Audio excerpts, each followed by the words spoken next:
এখন বাজে সকাল 12টায়। তো এখন আমি ঘুম থেকে উঠে এখানে রুটি বানিয়ে নিয়েছি আর কালকের রাতের ডাল আর মুরগি তরকারি গরম করে নিচ্ছি। আগে দেশে থাকতে তো সকাল 6টা-7টা বাজে ঘুম থেকে ওঠা হতো, কিন্তু সৌদি আরব আসার পর থেকে দুপুর 12টা বেজে যায় ঘুম থেকে উঠতে উঠতে। যেহেতু রাত্রে ঘুমাইতে ঘুমাইতে একটু লেট হয়, তাই সকালবেলা উঠতে উঠতে একটু লেট হয়। এই তো আমি এখন নাস্তা করে নেব। নাস্তা করার পর আমি এখানে একটা হেয়ার প্যাক বানিয়ে নিয়েছিলাম। হেয়ার প্যাকের জন্য আমি এখানে একটা ডিম, টক দই আর কলা নিয়েছিলাম। এই তো আমি সবগুলো একসাথে নিয়ে এখন মিশিয়ে নেব।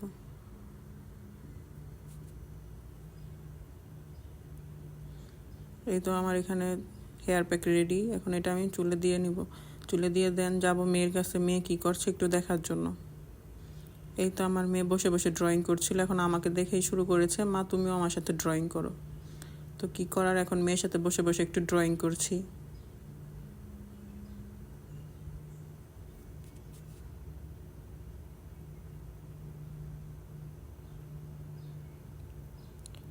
মা মেয়ে একসাথে কিছুক্ষণ ড্রয়িং করার পর এখন যাব আমি রান্নাঘরে রান্না করতে।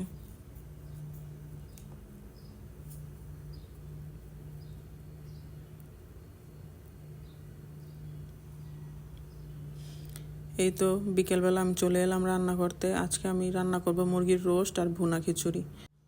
যেহেতু আমরা মানুষই 3জন, তাই 4 পিস নিয়েছি আজকে রান্না করার জন্য। এই তো আমি এখানে কিছু বাদামও ভিজিয়ে নিয়েছি। এই তো এখানে আছে পেঁয়াজ বাটা, টক দই, এগুলো সব আমি রোস্ট রান্নার জন্য ব্যবহার করব। এই তো এখানে আমি মুরগির রোস্ট রান্নার জন্য মুরগির পিসগুলো ভেজে নিয়েছি।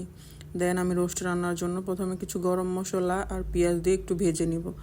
পেঁয়াজটা একটু হালকা ব্রাউন কালার হয়ে গেলে এখানে আমি পেঁয়াজের পেস্টটা দিয়ে দিব। এই তো এখন পেঁয়াজের পেস্টটা দেওয়ার পর আমি কিছুক্ষণ এগুলো একসাথে ভেজে নেব।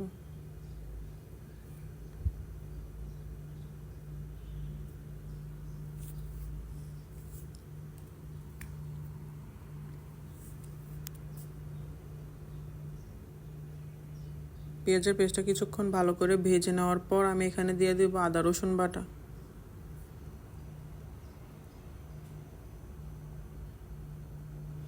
এতে এখানে আদা রসুন বাটা দেওয়ার পর আমি এখানে কিছুক্ষণ এগুলো ভালো করে কষিয়ে নেব। তারপর এখানে আমি কিছু মশলা অ্যাড করব। এখানে আমি দিয়েছি ধনে গুঁড়া আর বাসায় বানানো গরম মশলা। এখানে বড় এলাচ, জয়ত্রী, জয়ফল সব কিছু একসাথে নিয়ে এই গরম মশলাটা বানিয়েছি।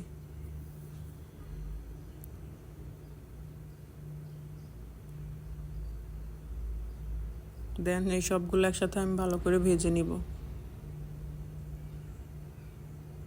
এগুলো ভাজা হয়ে গেলে আমি এখানে আরেকটা পেস্ট তৈরি করে নিয়েছি। এখানে আছে টক দই, বাদাম আর একটা কাঁচামরিচ পেস্ট, মরিচের গুঁড়া আর টমেটো কেচাপ। এখন আমি সবগুলো উপকরণ একসাথে ভালো করে মিশিয়ে একটা পেস্ট তৈরি করে নিব।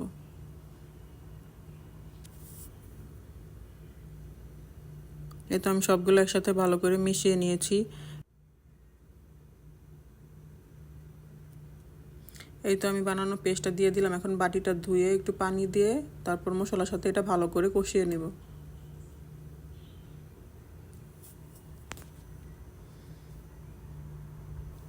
এই তো আমি এখন এটা একটু পানি দিয়ে দিয়েছি, এখন এটা আমি ভালো করে কষিয়ে নিব। আর অন্যদিকে আমি ভুনা খিচুড়ি রান্নার জন্য পেঁয়াজ দিয়ে সেটা ভালো করে একটু ভেজে নেব। আর এদিকে মশলাটা প্রায় কষানো হয়ে গেছে।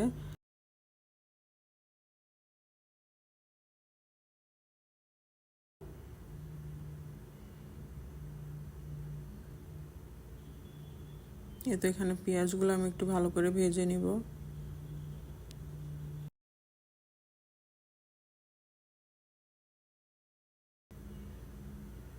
এই তো মশলাটা কষানো হয়ে গেছে। এখন আমি মুরগির রোস্টের জন্য ভেজে রাখা মুরগিগুলো দিয়ে দিব।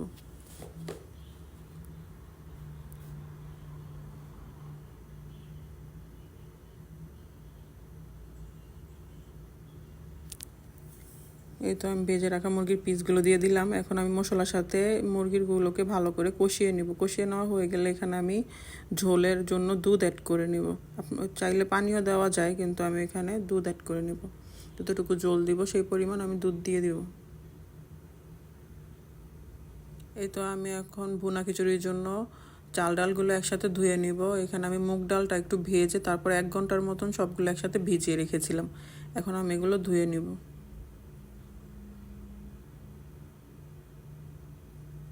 এই তো মুরগির রোস্টের জন্য ঝোল দিয়ে দিয়েছি আর উপর দিয়ে কয়েকটা কাঁচামরিচ দিয়ে দিলাম।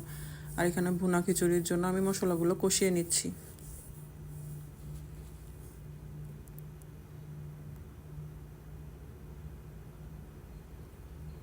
এই তো আমি দিয়ে দিলাম চাল ডাল একসাথে ধুয়ে নেওয়া ওইগুলো।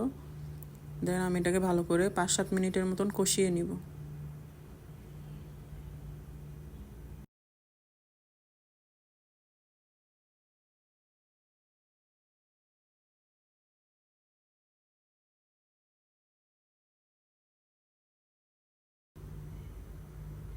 এই তো এখানে রোস্ট রান্না প্রায় শেষের দিকে। আর এখানে চাল ডালগুলো ভেজে নিয়েছি। এখন আমি এখানে পানি অ্যাড করব পরিমাণ মতন। কারণ যতটুকু চাল আর ডাল মিলে যতটুকু দিয়েছি তার দ্বিগুণ হচ্ছে পানি অ্যাড করব।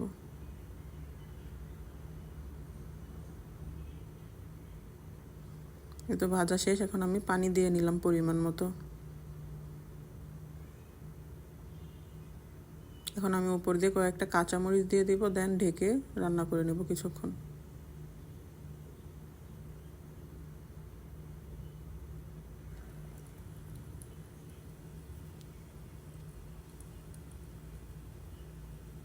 এই তো আমি ঢেকে দিলাম আর এদিকে আমার রোস্ট রান্না শেষ।